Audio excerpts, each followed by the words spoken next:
सभी को नमस्ते, वेलकम टू फिनोवा अकेडमी। आप सभी का हार्दिक स्वागत है। आज की वीडियो जो है वो बहुत ही स्पेशल होने वाली है आप सभी के लिए, क्योंकि ये वीडियो ना ना ही पीवाईक्यूज़ पे है, ना ही किसी टॉपिक पे है। ये है आपकी स्ट्रेटजी। ये वीडियो आपकी स्ट्रेटजी पे है कि आप कैसे एचपीपीएससी सेट हो गया, यूजीसी नेट हो गया या कोई भी एग्ज़ाम जो है वो क्रैक कर सकते हैं। और अगर आप ये पूरी वीडियो देखते हैं तो ये कहीं न कहीं बहुत ही अच्छा इम्पैक्ट जो है आप पे डालने वाली है, आपकी स्ट्रेटजी पे डालने वाली है। और अगर आपकी स्ट्रेटजी ऐसे रहती है तो आप इ कोई भी एग्ज़ाम जो है वो ईज़िली क्रैक कर सकते हैं। तो आप सभी का स्वागत है वीडियो में। इस वीडियो में हम आपको पूरी कंप्लीट प्रिपरेशन बताएँगे स्ट्रेटजी की, कैसे कौन-सी स्ट्रेटजी फ़ॉलो करके जो है आप अपना एग्ज़ाम जो है वो क्रैक कर सकते हैं। और जैसा कि आप सभी को पता है, ये हमारी फिनोवा अकेडमी है।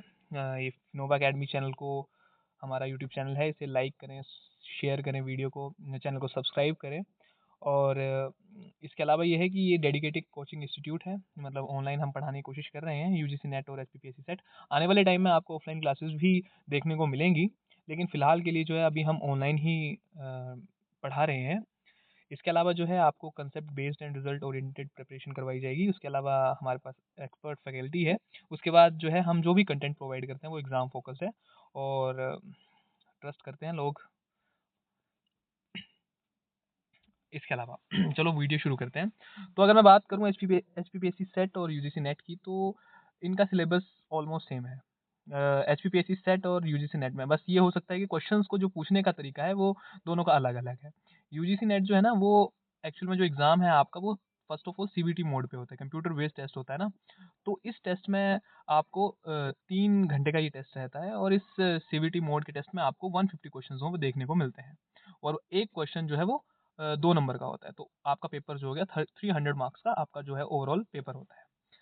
इसके अलावा अगर मैं बात करूँ एचपीपीएससी सेट की, तो सेट में भी आपको सेम क्वेश्चंस देखने को मिलेंगे, 150 क्वेश्चंस। अ, एक क्वेश्चन जो है वो 2 मार्क्स का होगा, तो आपका ये भी 300 मार्क्स का जो है वो टोटल जो है वो पेपर होता है। लेकिन फ़र्क इतना है कि यूजीसी नेट सीबीटी मोड पे है और एचपीपीएससी सेट जो है आपका, वो ऑफलाइन मोड पे है। मतलब ओएमआर शीट बेस्ड टेस्ट है, ओएमआर पे है, ओएमआर पे होगा ये आपका टेस्ट। और दूसरी बात ये है कि इसमें सबसे बड़ी बात ये है कि यूजीसी नेट के कंपैरिज़न में, कि जो एचपीपीएससी सेट है उसमें पेपर 1 जो है आपका वो 1 घंटे का होगा और पेपर 2 जो है वो 2 घंटे का होगा। और 2 शिफ्टों में, मतलब आपका 2 शिफ्टों में पेपर होगा एचपीपीएससी सेट में। यूजीसी नेट में तो आप 3 घंटे कंटीन्यूअस पेपर दे रहे होते हैं ना, और एचपीपीएससी सेट में आप ऐसा नहीं होगा। आपको 1 घंटे में 1 पेपर देना है, उसके बाद थोड़ा ब्रेक रहेगा, फिर 2 घंटे का आपका आपका सब्जेक्टिव पेपर होगा, आपका सब्जेक्ट का पेपर होगा। और दोनों में एमसीक्यूज़ होंगे और नेगेटिव मार्किंग दोनों पेपर्स में नहीं है। ठीक है? अब बात करूँ कि एचपीपीएससी सेट और यूजीसी नेट किस काम के लिए, तो आपको पता है कि इससे आप एलिजिबल हो जाते हैं। यूजीसी नेट से आप नेशनल लेवल पे एलिजिबल हो जाते हैं असिस्टेंट प्रोफेसर बनने के लिए, और एचपीपीएससी सेट से आप स्टेट लेवल पे एलिजिबल हो जाते हैं असिस्टेंट प्रोफेसर बनने के लिए। उसके बाद अगर मैं सिलेबस की बात करूँ, तो सिलेबस दोनों का सेम है। पेपर 1 में आपको टीचिंग, रिसर्च, एप्टीट्यूड करके टोटल 10 यूनिट्स देखने को मिलेंगी, दोनों में ही। और उसके अलावा जो सब्जेक्टिव पेपर में आपको सब्जेक्ट स्पेसिफिक पेपर मिलेगा आपका पेपर 2 में, ऑब्जेक्टिव टाइप क्वेश्चन रहेंगे। ठीक है? इसके बाद जो है आपका, मतलब कोर स्ट्रेटेजी क्या होनी चाहिए हमारा फिनोवा अकेडमी के बेस पे अगर आप चलें, तो इसमें स्ट्रॉन्ग स्ट्रेटेजी क्या होनी चाहिए? सबसे पहले ना, आपने इस एग्ज़ाम को क्रैक करने के लिए, कोई भी एग्ज़ाम है जो ऑब्जेक्टिव टाइप है ना, उसमें सबसे पहले जो जिसमें एमसीक्यूज़ आ रहे हैं, आपको ऑब्जेक्टिव टाइप पेपर है, वहाँ पे आपको सबसे पहले फ़ोकस करना है कंसेप्चुअल क्लैरिटी पे। आप कोई भी टॉपिक पढ़ रहे हैं, उसे कंसेप्चुअल समझें। ऐसा ना हो कि आप जो है वो नोट्स बनाने में बिज़ी हैं, कि आप सिर्फ़ जो है कॉपी पे लिखे जा रहे हैं। डेफ़िनेशन आ रही है तो आप उसकी डेफ़िनेशन को समझने की बजाय जो है लिखने में फ़ोकस कर रहे हैं। क्योंकि अगर आप नोट्स बनाने में फ़ोकस करेंगे तो आपका सिर्फ़ रजिस्टर भरेगा। ठीक है? आपका क्लैरिटी होनी चाहिए, आपको कंसेप्चुअल क्लैरिटी। आप जो भी नोट्स बना रहे हैं वो बाइलिंगुअल भी हो सकता है, आपका इंग्लिश हिंदी मिक्स हो सकता है। वो ऐसा होना चाहिए कि आपको समझ आए, चाहे जैसे भी समझ आए। अगर आपको पहाड़ी में समझ आ रहा है तो पहाड़ी में लिखो, इंग्लिश में समझ आ रहा है इंग्लिश में लिखो, हिंदी में समझ आ रहा है पंजाबी में समझ आ रहा है, जैसे समझ आ रहा है। लेकिन आप एक कंसेप्चुअल क्लैरिटी वाली अप्रोच लेके चलो। ठीक है? ज़्यादा ना लिखते हुए, ठीक है? ज़्यादा रजिस्टर भरने की कोई ज़रूरत नहीं है, बस एक कॉपी काफ़ी है। और उसे रंग-बिरंगा भी मत करो, ज़्यादा पेन ले लिए, मार्कर्स ले लिए, फिर आपने हाइलाइटर ले लिया और आप लगे हुए हो, नहीं, ये गलत अप्रोच है। आपने सिर्फ फोकस करना है कंसेप्चुअल क्लैरिटी पे, और वो कंसेप्चुअल क्लैरिटी तब आएगी जब आप उस चीज़ को समझेंगे, और जब समझोगे तो आप अपनी लैंग्वेज में उस चीज़ को, मतलब पैराफ्रेजिंग जिसको बोलते हैं, अपनी लैंग्वेज में ज़्यादा से ज़्यादा लिखो कि ताकि आपको समझ आए। आपने अपने नोट्स में आगे नहीं देने हैं, वो नोट्स का मतलब ये होता है कि वो स्पेसिफिक आपके लिए है, ठीक है? इसके बाद जो है कि आप सेट और नेट की प्रिपरेशन जो है वो साथ में कर सकते हैं, दोनों का सिलेबस सेम है, तो इंटीग्रेटेड प्रिपरेशन जो है वो दोनों की हो जाएगी। दूसरी बात ये है कि रेगुलर मॉक टेस्ट जो है वो रेगुलरिटी में लगाने हैं आपने, उसके बाद अपनी परफॉर्मेंस को जो है वो एनालाइज़ करना है प्रॉपर तरीके से, कि आप में क्या कमी रह रही है। आप जब मॉक लगाएँगे, उसमें देखेंगे आप कि 150 क्वेश्चन्स हैं, तो अगर आप ढंग से एनालाइज़ करेंगे उसको, तो आपको पता लग जाएगा कि कौन-सी सेक्शन से आपके कम क्वेश्चन ठीक हो रहे हैं और कौन-सी सेक्शन आपकी स्ट्रॉन्ग है। तो ये चीज़ करनी है फॉलो आपने। ठीक है? उसके बाद अगर स्मार्ट स्टडी प्लान की बात करूँ, डेली रूटीन 6 से 8 घंटे अगर फ़ोकस स्टडी करोगे ना आप, मतलब 6 घंटे से 8 घंटे तक अगर आप फ़ोकस स्टडी करोगे, तो आपका एग्ज़ाम क्रैक होने से कोई नहीं रोक सकता। देखो, आप ऐसा कर सकते हैं कि जैसे ये मैंने थोड़ा-सा आपको बताया है कि आप कैसे तैयारी कर सकते हैं, कि मॉर्निंग में आप ना न्यू कांसेप्ट्स पढ़ने की कोशिश करें, कि कुछ नया पढ़ने की कोशिश कर रहे हैं, ठीक है? अपने सिलेबस में गो थ्रू हो रहे हैं, जितना आपको आता है उससे जो नहीं आता, तो नए कांसेप्ट जो है वो पढ़ने की कोशिश करें। उसके बाद जैसे ही आपका ब्रेकफ़ास्ट वगैरह, उसके बाद जो भी आपकी रूटीन है, उसके बाद दोपहर के समय आप अपने नोट्स को रिवाइज़ करो, जो आपने पहले बनाए हुए हैं। ठीक है? और उसके बाद जो है पीवाईक्यूज़ सॉल्व करने की कोशिश करो, और पीवाईक्यूज़ में अगर कोई आपको ऐसी कोई इन्फॉर्मेशन मिलती है, जो अभी आपके पास अवेलेबल नहीं है, तो अपने नोट्स में जो है उसे ऐड ऑन कर लो। उसके बाद इवनिंग टाइम टाइम में जो है आप रिवीज़न करो और मॉक टेस्ट दे सकते हैं। ठीक है? कोई भी एग्ज़ाम क्रैक करने के लिए ना आपको सबसे पहले यही है कि आप अपना सिलेबस से गो थ्रू हो जाओ, जो भी आपका सिलेबस है, उससे गो थ्रू हो जाओ। देखो, पूरा सिलेबस तो कोई कवर नहीं कर सकता, कोई भी एग्ज़ाम है, क्योंकि ये एग्ज़ाम में आप जितनी मर्ज़ी कोशिश कर लो कि हर चीज़ के अंदर जाते रहोगे ना, तो डीप से डीप जाते रहोगे ना, तो सिलेबस कभी खत्म नहीं होने वाला। तो आपको एक ओवरव्यू लेना है कि आपको पता हो कि हाँ, ये चीज़ जो है बेसिक क्या है, ठीक है? उसके बाद आप जो है पीवाईक्यूज़ पे जाओ। पीवाईक्यूज़ पे जब जाओगे ना, तो आपको लग जाएगा पता कि हाँ, एग्ज़ामिनर क्या पूछना चाहता है, कि जो एग्ज़ाम डाल रहा है ना, वो क्या पूछ रहा है, किस पे फ़ोकस कर रहा है। तो उस टॉपिक्स को ज़्यादा पढ़ो, उन टॉपिक्स को ज़्यादा पढ़ो, और लास्ट में जो भी आपने पढ़ा ना, उसका रिवीज़न जो है वो प्रॉपर रखो। अगर आप ये 3 चीज़ें जो हैं वो फ़ॉलो करते हैं, तो आपका एग्ज़ाम क्रैक होने से कोई नहीं रोक सकता। ठीक है? और अगर इन तीनों में से एक भी चीज़ अगर आप स्किप करते हो ना, तो आपका एग्ज़ाम जो है वो क्रैक नहीं हो सकता।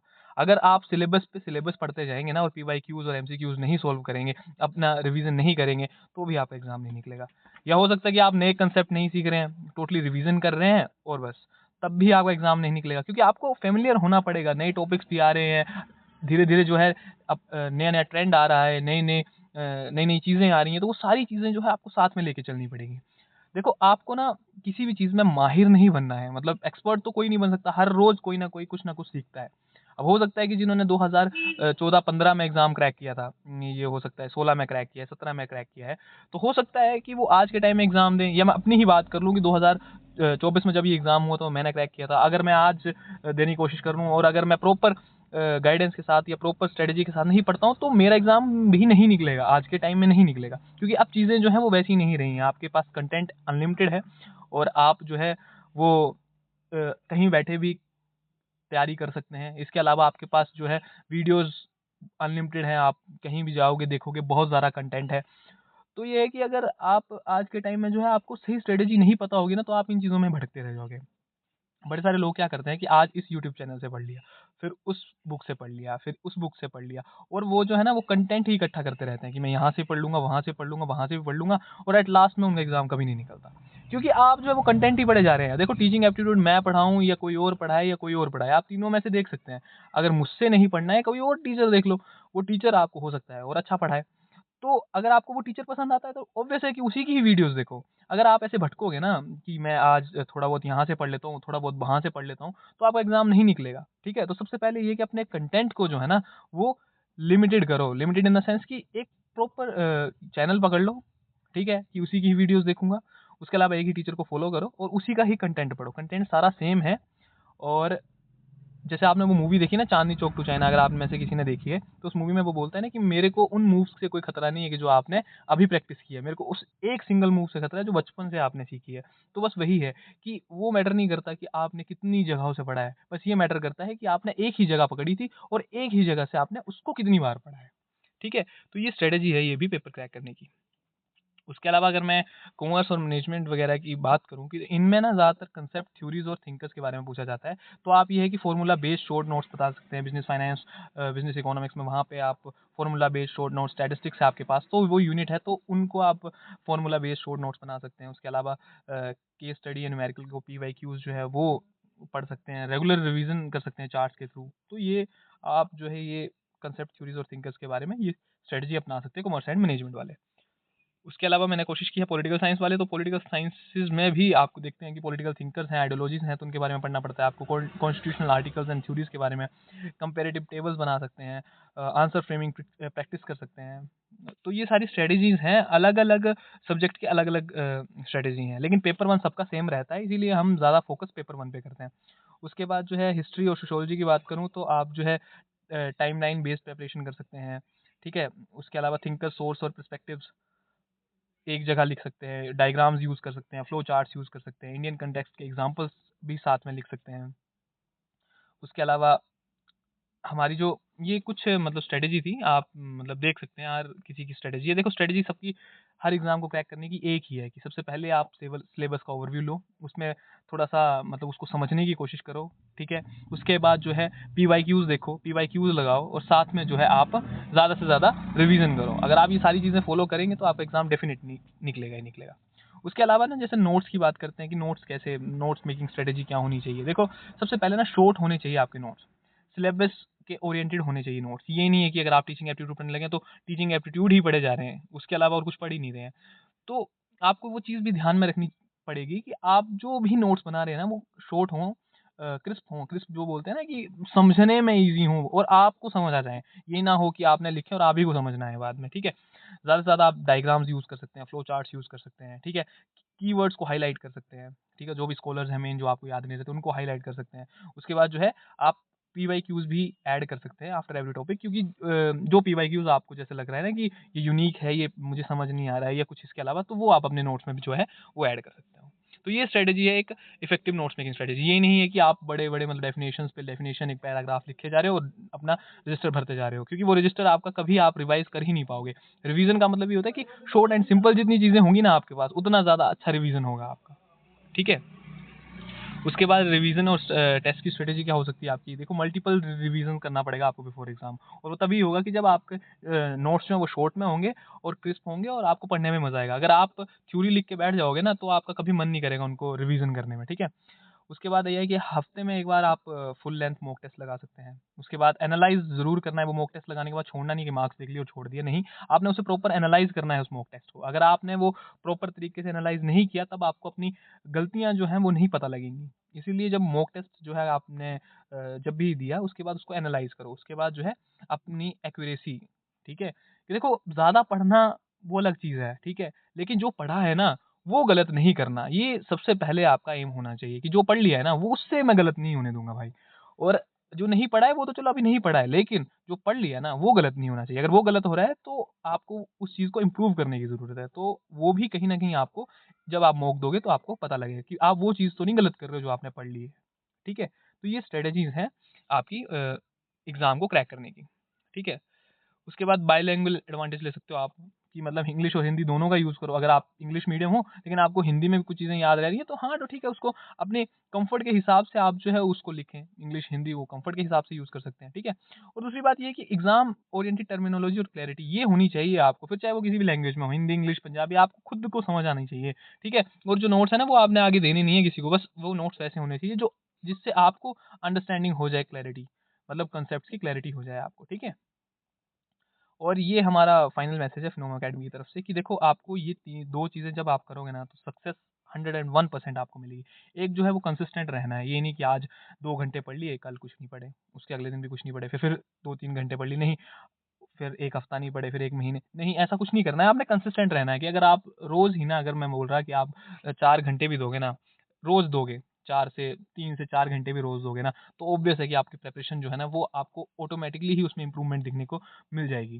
लेकिन अगर आप कंसिस्टेंट नहीं रहोगे ना और सोचोगे कि हफ्ते में 1 दिन पढ़ लूँगा, फिर थोड़े दिन फिर नहीं पढ़ूँगा, फिर पढ़ूँगा, तो नहीं आप नहीं एग्ज़ाम क्रैक कर सकते। आपको कंसिस्टेंसी जो है वो बहुत ज़रूरी है। बेशक कम टाइम दो लेकिन दो। ठीक है? उसके बाद हार्ड वर्क तो करना ही है। हार्ड वर्क से मतलब स्मार्ट वर्क से पहले तो हार्ड वर्क ही करना है, लेकिन स्मार्ट वर्क भी ज़रूरी है। Smart work in the sense कि आपके नोट्स जो हैं वो कैसे होने चाहिए, जैसे हमने आपको बताया। उसके अलावा जो है आपको रिवीज़न टाइम टू टाइम करना है, पीवाईक्यू सॉल्व करने हैं, ये सारा स्मार्ट वर्क में आता है। ठीक है? उसके बाद जो है अगर कंसिस्टेंसी और स्मार्ट वर्क मिल जाएगा ना, तो डेफ़िनिटली आपको सक्सेस मिलेगी ही मिलेगी। और ट्रस्ट करें प्रोसेस को, प्रोसेस चली है जैसे अब हो सकता है कि इतनी सारी मेहनत करने के बाद भी शायद आपका एग्ज़ाम क्रैक ना हो, लेकिन आप हर दिन कुछ ना कुछ नया सीखेंगे, ये डेफ़िनेटली है। और हमेशा एक बात याद रखना कि जब आप एग्ज़ाम की प्रिपरेशन करते हो, जब मैं खुद प्रिपरेशन कर रहा था ना, तो बड़े सारे थॉट्स आते हैं दिमाग में। कई बार ऐसा होता है कि मेरा एग्ज़ाम क्रैक हो जाएगा, मैं ये करूँगा, मैं वो करूँगा। देखो ऐसे थॉट्स को ना इग्नोर करो, ठीक है? जैसे यहाँ पे बोला ना कि प्रोसेस पे ट्रस्ट करो, ठीक है? अगर आप ज़्यादा चीज़ों को सोचोगे ना, जितना आप सोचोगे ना, वो चीज़ वैसी होगी ही नहीं। ये तो श्योर है कि आप जैसा सोचते हो ना वैसा नहीं होता, कि अगर आप जैसा सोचते हो वैसा हो जाए ना, तो फिर लाइफ़ का कोई फ़ायदा ही नहीं है। लाइफ़ अनएक्सपेक्टेड है, इसीलिए ज़्यादा सोचो ही मत। और जब आप सोचोगे नहीं ना, फिर आप देखना कि आपकी लाइफ़ कितनी स्मूथ हो जाती है, ठीक है? बाकी हमारा चैनल आपको गाइड करने के लिए हमेशा ही तैयार है, और आप चैनल को सब्सक्राइब कर लें, और आने वाले टाइम में हम आपको और किस तरह की वीडियोज़ जो है वो दे सकते हैं, वो आप कमेंट कर सकते हैं। हम वैसी ही वीडियोज़ प्रोवाइड करने की कोशिश करेंगे। आज का मेन मोटिव यही था कि बड़े सारे बच्चे मुझे टेक्स्ट करते हैं कि सर ये पढ़ा दो, सर वो पढ़ा दो, सर आप ये वाला लेक्चर ले आओ। देखो, जो मैं लेके आ रहा हूँ ना वो सारा कंटेंट आपके एग्ज़ाम पॉइंट ऑफ व्यू से इम्पोर्टेंट है, ठीक है? लेकिन आप भटकना मत, मैं बस इतना बोलूँगा कि यहाँ पढ़ लिया, फिर वहाँ पढ़ लिया, वो पढ़ लिया, ये पढ़ लिया। देखो, है हर जगह सेम ही चीज़, है वही सिलेबस और है वही चीज़, लेकिन बस मेन मैटर ये करता है कि आपने वो चीज़ कितनी बार, कितने अच्छे ढंग से पढ़ी है, ठीक है? तो कोशिश करो और कंसिस्टेंट रहो और स्मार्ट वर्क करो, हार्ड वर्क करो और सक्सेस को पालो, ठीक है? तो थैंक यू, आज के लिए बस इतना ही। बहुत-बहुत